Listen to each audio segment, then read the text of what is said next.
I need to tell you something that changed my entire life. 6 years. I gave Marco Delacroix 6 years of my life, building his empire from the ground up. And he threw me away like yesterday's trash at a dinner party in front of 20 people. But here's the thing, I didn't scream, I didn't cry, I didn't even say a word. I just walked away. And that silence, that simple act of walking out the door, it destroyed everything he'd built. Now let me tell you how I went from being Marco Delacroix's indispensable partner to the ghost that haunted his empire into ruins. The chandeliers are sparkling above this long mahogany table where 20 of Marco's closest associates are sitting, their wives dressed in designer gowns that cost more than most people's cars. I'm wearing the emerald dress Marco bought me for my birthday, the one he said matched my eyes. Let me give you context. I'm not his wife. I'm not his mistress. I'm his actual partner. For 6 years, I've been the one handling the books, managing the legitimate fronts, negotiating deals that keep blood off our hands and money flowing clean. Every offshore account, every clean transaction, every system that keeps the feds from connecting dots, that's all me. I've made him untouchable. So when Marco stands up, raising his glass, I'm smiling. I'm expecting him to finally acknowledge my promotion to full partner. We've discussed it for months. Everyone, he says, I have an announcement. Here it comes. I'm announcing my engagement to Victoria Castellano. Time doesn't actually stop when your world shatters, but it feels like it does. The room erupts in applause.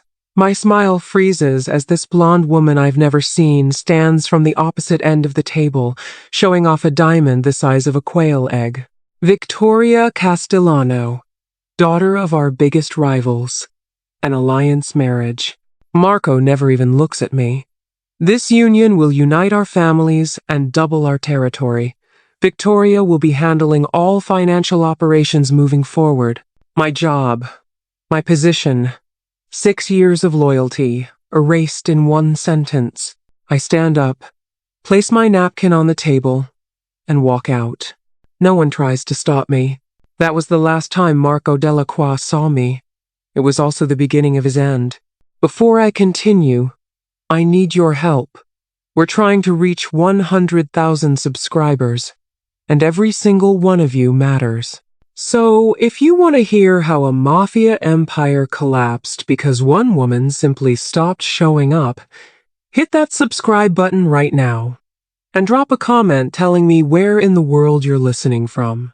Because what happens next, the way silence became my weapon, it's going to surprise you. I pack one suitcase that night. Everything Marco gave me, jewelry, designer clothes, penthouse keys, the sports car. I leave it all on the kitchen counter with a note. Keep it all. I'm done. By dawn, I'm on a train to Portland, Oregon. No dramatics, no threats, no tearful confrontations. I simply disappear. Here's what you need to understand. I've spent 6 years learning how his empire works. I know every dirty secret, every hidden account, every weak link. The smartest revenge isn't exposing him. The smartest revenge is letting him try to function without me. Because I didn't just do a job for Marco. I was the job. Every system runs through me passwords with hints only I'd understand. Contacts I personally vetted. Processes built around my presence. Within a week, I've opened a small bookshop in Portland. I'm using my real name for the first time in years. Elena Rossi. Not Marco's Elena. Just me. The shop smells like old paper and coffee. But I keep one thing from my old life, a burner phone with Tony, a lieutenant who always treated me with respect. Just watch, I tell him. Just tell me what happens. Tony's first message comes 3 days later. He's losing it. Tore his office apart looking for the ledgers you reorganized. Victoria can't read your filing system. I smile as I serve a customer their cappuccino. The revenge has already begun, and I haven't lifted a finger. Tony's updates become my evening reading over Faw, in my small apartment. Week 2, fired 3 accountants. None can figure out the offshore routing. He screamed at Victoria in front of everyone. Marco always prided himself on keeping everything in-house. That was my design, a system so complex only I could navigate it efficiently. 3 layers of protection on every account. Codes I memorized. Routes I mapped. Month 1. Missed payment to Southside crew. First time in 5 years. Marco's blaming bank delays. Nobody's buying it. My payment system ran like clockwork, automated reminders, staggered accounts, backup funds. Without me maintaining it, the clock is winding down. Month 2. Victoria moved out. Engagement on pause. Castellanos demanding their investment back. I actually laugh reading that. The alliance marriage is already dead. That night, unknown number calls. I don't answer. Every unanswered ring is a message. You're not worth my words. You're not worth my time. You're not even worth my anger. The calls come every night for a week. I never answer. Month 3. Castellano pulled everything. Victoria told people you were the real brains. Now everyone's wondering who actually built this empire. Meanwhile, my bookshop is thriving. I've joined a book club. Made friends with normal people. I'm sleeping through the night for the first time in years. Month 4. Lost Southside territory to the Morellis. 4th accountant fired. His restaurants failed health inspections. When did you schedule those, Elena? They always passed before. 4 accountants in 4 months. No one can replace me because I built an entire ecosystem around myself. The calls to my phone stop. A quiet Marco is more dangerous than a raging one. I buy a security camera for my apartment. 6 months after I left, I hire Maya, a college student who loves books and makes perfect espresso. She has no idea what I used to be. You seem so peaceful, she says one afternoon. I walked away from what was destroying me, I tell her. But that night, alone in my apartment, I find myself scrolling through photos on my old phone. Me and Marco in the early days. Planning, dreaming, building something together. Before the empire consumed everything. Before I became just another asset to be traded. My finger hovers over his contact. Unknown number. I could call. I could ask if it was all worth it. I could hear his voice one more time. The phone rings in my hand. Unknown number. Marco. My thumb moves toward the answer button. 6 years doesn't just disappear. Part of me wants to know if he's suffering like I suffered. Part of me wants to hear him beg. I stare at that ringing phone for 30 seconds. The longest 30 seconds of my life. Then I power it off completely. I throw the old phone in my desk drawer and don't look at it for 3 months. Because the truth is, answering would give him power.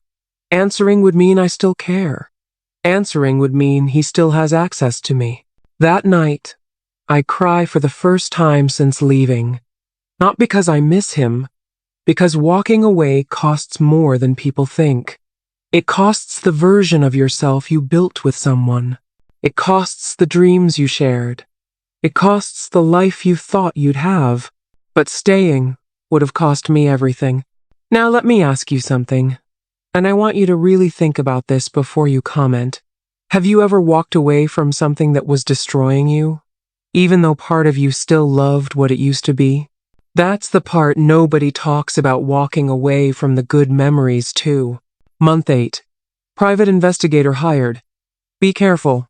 Month 9. Someone leaked offshore accounts to the feds. He thinks it was you. I text Tony. It wasn't me. But I'm not surprised someone grew a spine. The empire isn't just crumbling from neglect. It's being dismantled from the inside by people who saw what Marco did to me and realized if he'd throw away his most valuable partner, he'd throw away anyone. Month 10. Feds have enough for Rico. He's paranoid. Beat Johnny so badly he's in the hospital. This isn't the Marco I knew. That Marco was calculating, controlled. Tony calls. Elena, You need to know he's unraveling. Talks about you constantly, not angry, broken. Says he threw away the only real thing in his life. He threw me away for a business deal, I say coldly. I think he finally figured out you weren't just business, but he figured it out too late. After we hang up, I stand at my window watching Portland rain. Somewhere across the country, Marco's empire is bleeding out. I didn't break it. I just stopped holding it together. 7 months after I left, the private investigator finds my bookshop. He sits at the corner cafe for 3 days, watching. On the 3rd day, I walk over and sit at his table. Tell Marco you found me, I say calmly. Tell him I have a good life now. Tell him I'm happy. The investigator studies me. He's offering a lot of money for your location. Give him this address. I'm not hiding. Lady, when a man looks the way he looks and wants to find a woman the way he wants to find you, it usually doesn't end well. It'll end exactly how it should, I say, with him realizing some things can't be fixed. Tony messages that night. Feds arrested 8 of his top guys. Marco thinks you're the ghost whispering to them. He doesn't understand you, just left. When he comes, I text back. Let him come. Marco walks into my bookshop on a Tuesday afternoon, looking like he hasn't slept in weeks. Wrinkled suit, uncombed hair, haunted eyes. The confidence that once filled every room has evaporated. I'm ringing up a customer, 3 romance novels and a cookbook. I finish, smile, wish her a good day. Then I turn to face the man who discarded me. Hello, Marco. He stares like I'm an apparition. Elena, you look good. I am good. I gesture around the shop. This is my life now. I lock the door, flip the sign to closed. We sit in the back corner among the poetry books. Everything's falling apart, he says. The feds, the families, my own people. And you just disappeared. Like I meant nothing. You made it clear what I meant to you. An asset to be traded. I was stupid. The Castellanos offered everything. I thought, you thought wrong. I pour us coffee, my hands steady. When you announced that engagement, you told 20 people I was replaceable. You showed your entire organization that loyalty meant nothing. What did you think would happen? Did you talk to the feds? No. I walked away clean. I sip my coffee. Your empire collapsed because it was always dependent on someone you took for granted. I was the one who remembered which inspectors to call, which payments couldn't be late, which alliances needed maintenance. When you proved we weren't partners, I stopped building. That's all. He's quiet for a long moment. Then, do you remember what you said to me? The night we opened the first restaurant? I freeze. Because I do remember. You said, we're building something that matters, Marco. Not just money. Legacy. His voice cracks. And I looked at you and said, we're building it together. Always together. Do you remember what you said back? My throat tightens. I do. I said, promise me that. Promise me we're partners. Not just when it's convenient, but always. And he promised. The coffee cup trembles slightly in my hand. Just for a second. Because that memory, that specific night, those specific words, that was real. That was before the empire became more important than the partnership. That was when we were actually building something together. I set the cup down carefully. You broke that promise, Marco, the moment you traded me for territory. I know. His eyes are hollow. I know I did. I need you back. Name your price. Full partnership. Marriage. Whatever you want. The moment passes. My composure returns. Solid as steel. Marco, I don't want to be part of your empire. I want to sell books and drink coffee and sleep through the night. I want to be Elena Rossi. Not your anything. Everything I built? You didn't build it alone. That's what you never understood. Understanding finally dawns in his eyes, followed by despair. He leaves without another word. I sit there for 10 minutes after he's gone, staring at the poetry books, my hands finally steady again. Number. Chapter 9. The Weight You Don't Carry. 1 year after I walked out of that dinner, I closed the shop early and walked to a nearby park. Portland spring is beautiful cherry blossoms, fresh rain, everything green and new. Tony's message arrives. Year anniversary today. He remembered. Said it was the day his world ended. Wanted you to know he understands why you never said goodbye. Silence was your only honest answer. I type back, I hope he finds peace. I already have mine. That night, I meet David, the high school English teacher I've been dating, for dinner. We talk about normal things, his students' essays, my upcoming poetry slam, whether we should get a dog. You seem lighter lately, he observes. Like you've let go of something heavy. I have. I've let go of everything that wasn't real. He doesn't need to know about empires and revenge, about walking away as warfare, about silence as the most devastating weapon. He just needs to know me. We order dessert. Outside, Portland rain washes everything clean. 2 years after leaving, the bookshop has expanded. Maya is my full partner now, 50-50 ownership. David and I got married in a small ceremony surrounded by books and friends. Victoria Castellano visits one last time. I wanted to say thank you, she says.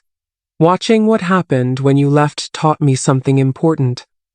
I'm running my family's legitimate businesses now, building something that doesn't require looking over my shoulder.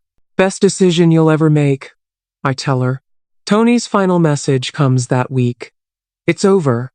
Marco took a plea deal 15 years. Asked me to give you something. A package arrives. Inside is our old journal from when we first started. When we were hungry and ambitious and believed in partnership. The last page has his handwriting. Elena, I finally understand. You didn't destroy my empire. You were my empire. By the time I realized what I'd lost, you were gone. Your absence said everything. I hope you never think of me. That would be the kindest revenge of all. I put the journal in my desk drawer. Not treasure, not trash, just archive. Then I go back to the book I'm reading about building greenhouses in the desert. 3 years after that dinner, I stand at my bookshop window watching Portland rain. The shop is thriving. My marriage is solid. My garden is growing. My life is full of peace I never had in Marco's world. I think about Marco sometimes, but it's academic now, not emotional. He's a lesson learned, a chapter closed. I learned that you don't need to destroy your enemies sometimes. You just need to remove yourself from their story.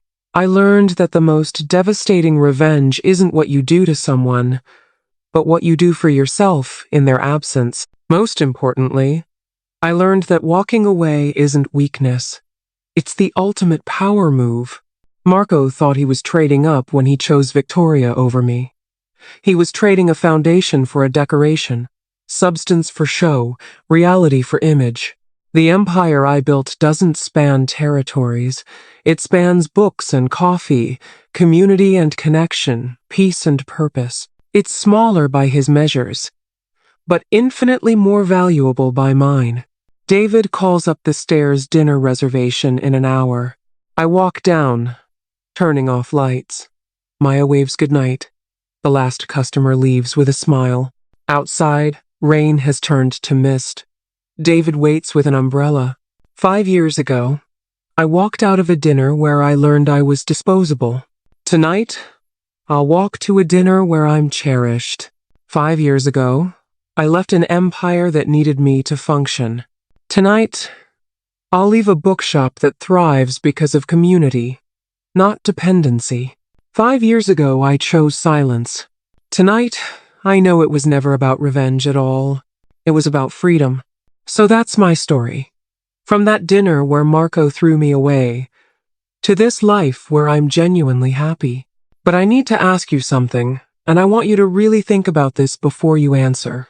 That night, when Marco called, and I almost answered when I held that phone for 30 seconds with my finger hovering over the button, was my silent strength, or was I just running away? Because here's the truth nobody talks about. Walking away looks brave from the outside, but from the inside? Sometimes it feels like you're just too scared to face what you lost. Sometimes it feels like you're abandoning the good parts along with the bad. Sometimes it feels like giving up instead of fighting. I chose silence. I chose distance. I chose to let his empire collapse under its own weight while I built something new. But was that power? Or was that just me being too afraid to confront what we'd become? I really want to know what you think. Drop a comment and tell me, was I strong? Or was I running? If this story made you think about your own life, about the things you're holding on to that are destroying you, about the power of walking away, hit that subscribe button. And smash that like button if you think silence can be the most devastating weapon of all. Thanks for listening to my story. Thanks for being here. Now tell me, was my silence strength? Or just running away? I'll see you in the next one.